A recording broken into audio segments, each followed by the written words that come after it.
सो इसमें भी देखिए आप भगवान गणेश जी की एक प्रतिमा सी आपको निकलती हुई दिखाएगी। सूंड और आइस है, प्लस 2 दांत है। और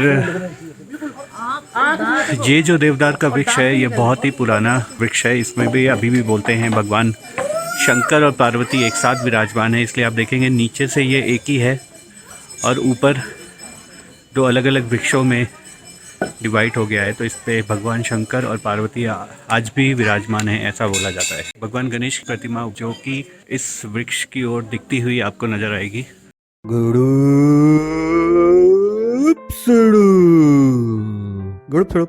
बहुत ही बेहतरीन लोकेशन है जागेश्वर टेम्पल की, और मतलब इसकी फीलिंग जो है बिल्कुल डिफरेंट है। आप जैसे ही एंटर करेंगे इस लोकेशन पे एक बहुत ही बढ़िया और डिवाइन सी फीलिंग आएगी। छोटे छोटे मंदिर जो हैं वो स्टार्टिंग से ही चालू हो गए हैं। कई गुफाएं भी हैं यहाँ पर बनी हुई, शायद साधु महात्मा ध्यान करते हों। मोदी जी ने भी शायद यही ध्यान किया होगा, ऐसा ये बोल रहे हैं। ये बहुत सिद्ध पुरुष हैं हमारे फरीदाबाद के, तो ये यहाँ आते जाते रहते हैं। यही हमें लाए थे, इन्होंने रिकमेंड किया था कि एक बार जागेश्वर टेम्पल जरूर जाएं। जागेश्वर टेम्पल बहुत ही फेमस टेम्पल है और बहुत ही सिद्ध टेम्पल। सो टेम्पल के आधा किलोमीटर पहले ही ये पार्किंग लॉट है, यहाँ पर गाड़ी आप लगा सकते हैं, कोई समस्या नहीं है। रोड बहुत ही शानदार है, ये पहाड़ों से पानी आ रहा है। ये ऐसा ही इसकी देखभाल करती है आर्कियोलॉजिकल सर्वे ऑफ इंडिया।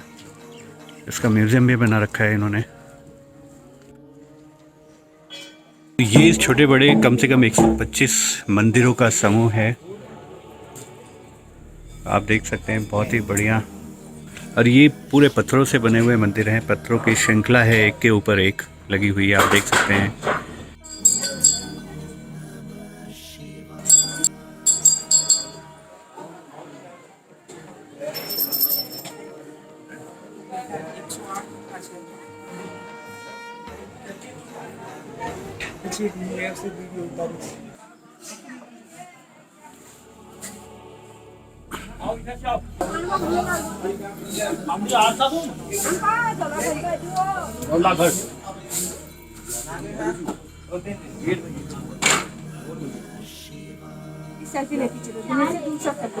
कहते हैं कि जो हमारे भारत के 12 ज्योतिर्लिंग हैं उनकी शुरुआत इसी जगह से हुई थी, और ये वही जगह है जहाँ पर अभी भी माँ पार्वती और शंकर एक वृक्ष में विराजमान है। ये करीब 125 मंदिरों का समूह है, छोटे बड़े, आप देख सकते हैं कई तरह के छोटे बड़े मंदिर समूह हैं यहाँ पर। सो इसमें भी देखिए आप भगवान गणेश जी की एक प्रतिमा सी आपको निकलती हुई दिखाएगी। सूंड और आइस है, प्लस 2 दांत है। और ये जो देवदार का वृक्ष है ये बहुत ही पुराना वृक्ष है। इसमें भी अभी भी बोलते हैं भगवान शंकर और पार्वती एक साथ विराजमान है, इसलिए आप देखेंगे नीचे से ये एक ही है और ऊपर 2 अलग अलग वृक्षों में डिवाइड हो गया है। तो इस पे भगवान शंकर और पार्वती आज भी विराजमान है, ऐसा बोला जाता है।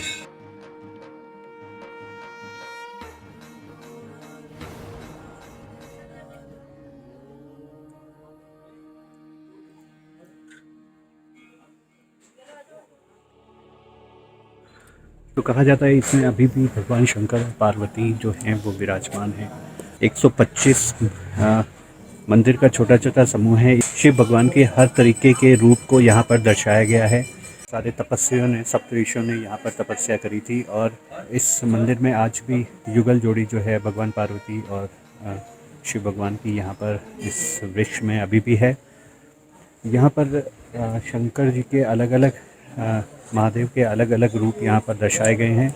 यहाँ पर ये कहते हैं कि आदि शंकराचार्य ने यहाँ पर आकर पूजा करी थी, और यहाँ पर ये मानता है कि आप जो भी मांगेंगे वो सारी मान्यता यहाँ पर पूरी हो जाएगी। ये भी कहा जाता है कि अगर कोई लेडी औरत, अगर उसके बच्चा नहीं हो रहा है, वो 12 घंटे तक दिया लेकर यहाँ पर पूजा करती है खड़े होकर, तो उसकी इच्छा की पूर्ति होती है। इनको वैसे भी महामृत्युंजय मृत्यु के ऊपर माना गया है, मृत्यु पे उनकी विजय है।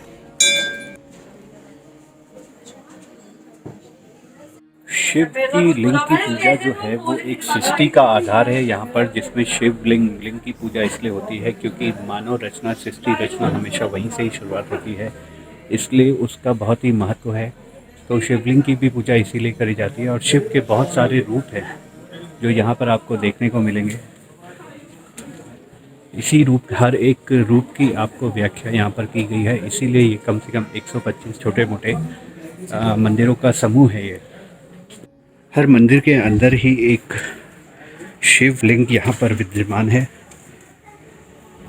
इसका बेसिक मतलब यही है कि शिव जो है वो परिपूर्ण है। अगर आप शिव की पूजा करते हैं तो आप एक पूरे जगत में हर एक चीज़ की पूजा कर रहे हैं और उनसे ही सारी सृष्टि की रचना हुई है। तो अगर हम सृष्टि की हर एक चीज़ को देखते हैं, उसकी महत्ता को समझते हैं, तो शिव भगवान की ही पूजा से वो सब पूर्ण हो जाती है।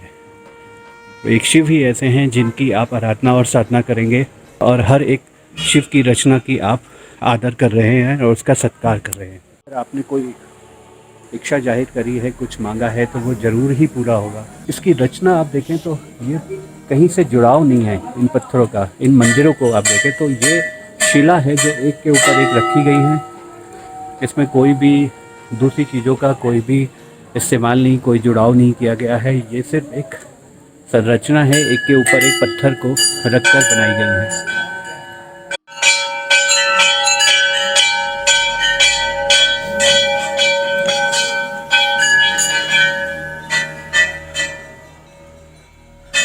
नीलकंठ मंदिर,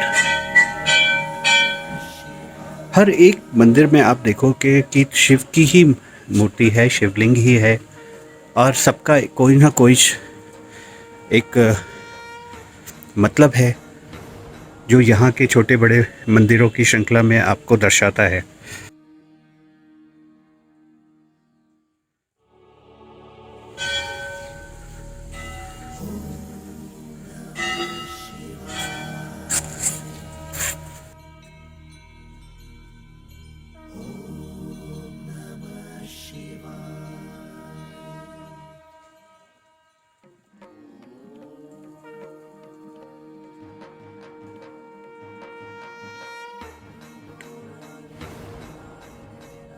दक्षिणेश्वर हनुमान जी, दक्षिणमुखी हनुमान जी हैं यहाँ पर। मैं उनकी थोड़ी सी आराधना कर लेता हूँ। और हमारे कैची बाबा भी यहाँ पर विराजमान हैं।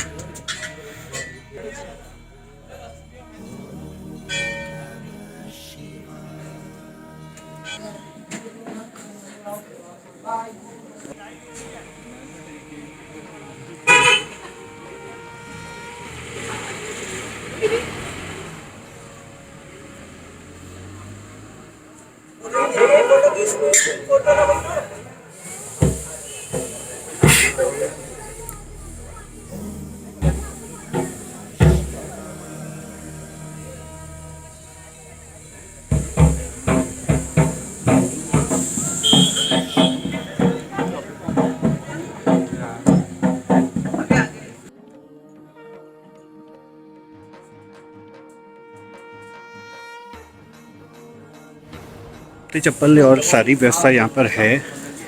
आप चाहो तो गाड़ी में भी रख के आ सकते हो, बहुत ही पास है, और यहाँ भी रख सकते हो।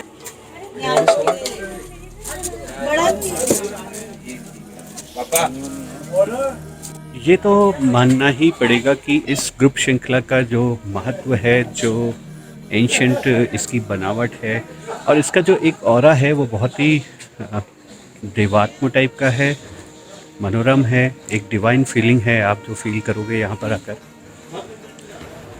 तो काफ़ी अच्छा है।